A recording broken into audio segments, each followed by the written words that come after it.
Selamat pagi, nama saya Cecilia Veronica dari kelas A2 Pagi Manajemen. NIM saya 191041669. Pagi ini saya akan membaca ringkasan atau menjelaskan sedikit mengenai ekspor. Ekspor adalah sesuai dengan Undang-Undang Nomor 17 Tahun 2000 bahwa pengertian ekspor merupakan kegiatan mengeluarkan barang dari daerah ke pabean Republik Indonesia. Artinya, ekspor itu tidak harus besar. Kita mengeluarkan barang dan ke luar negeri dalam jumlah tambahan partai kecil itu sudah bisa dibincang sebagai ekspor.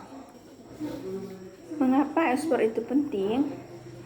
Karena itu yang pertama bisa menambahkan devisa negara, yang kedua karena bisa membuka dan memperluaskan pasar lokal, yang ketiga karena bisa memperluaskan lapangan kerja, yang keempat karena bisa memperoleh keuntungan kooperatif, yang kelima karena bisa meningkatkan volume dan nilai jual, yang keenam karena bisa mendorong pengembangan produk, dan yang ketujuh karena bisa meningkatkan hubungan kerjasama antara negara, dan yang terakhir yaitu karena bisa memperkenalkan Indonesia dan produktivitasnya.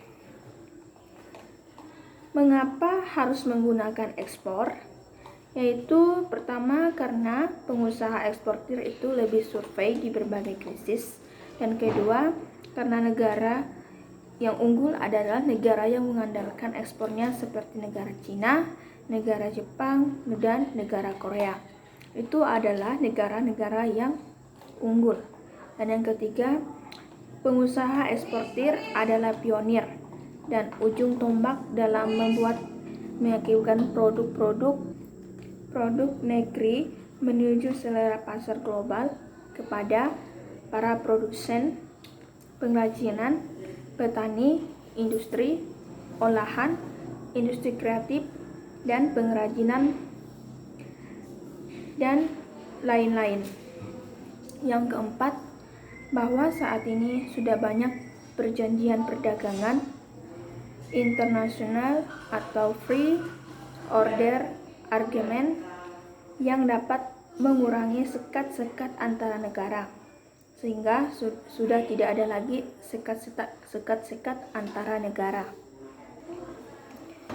Dengan adanya perdagangan bebas ini, menurut Presiden Republik Indonesia, untuk meningkatkan pertumbuhan ekonomi dan mengendalikan inflasi, dua kunci utama yang mengelola ekonomi dengan baik.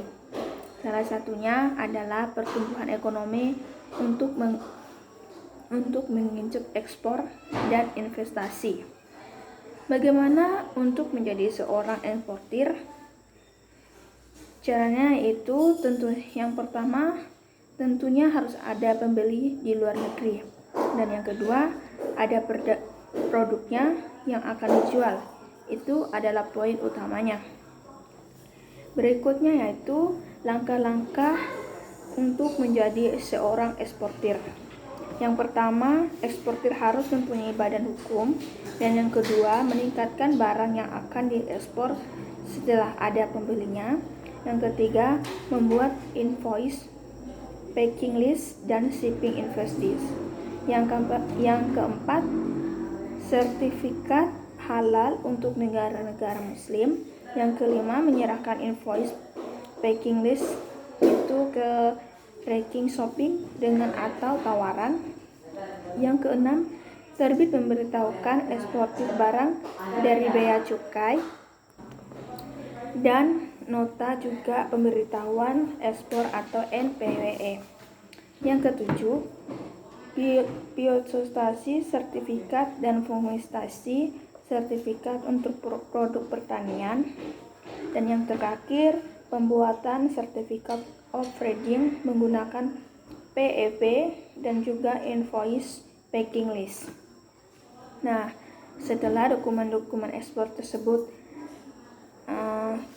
artinya barang kita memang sudah siap, kita berikan kepada pembeli di luar negeri untuk mereka liris barangnya. Pastikan bahwa import dan pigmen ternyata sudah sesuai, sehingga cara yang paling aman untuk pigmen kira-kira untuk pigmen dan pigmen.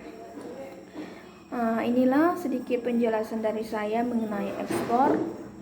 Saya Cecilia Veronica mengucapkan terima kasih.